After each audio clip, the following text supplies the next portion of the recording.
PSM Makassar bermain kucing-kucingan atau rondo jelang lawan Persikabo 1973. 2 hari jelang pertandingan, skuad PSM Makassar masih latihan di Stadion Kalegoa, Kabupaten Goa, Sulawesi Selatan pada Selasa 7 Maret 2023 kemarin sore. Padahal PSM Makassar sudah harus berhadapan dengan Persikabo di Stadion Pakansari Bogor, Jawa Barat, Kamis 9 Maret 2023. Pelatih PSM Makassar, Bernardo Tavares, membagi 2 skuad PSM Makassar dalam bermain kucing-kucingan. Masing-masing 3 pemain berjaga di dalam untuk merebut bola. Bermain kucing-kucingan memang sederhana tapi banyak manfaat bisa dirasakan oleh pemain.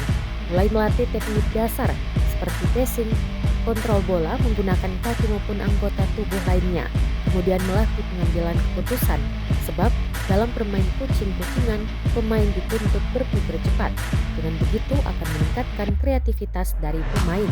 Lalu melatih pemain bagaimana pressing terhadap lawan, termasuk melatih kerja sama tim lantaran pemain yang tidak menguasai bola akan berlatih untuk berikan reaksi kepada pemain yang sedang memegang bola.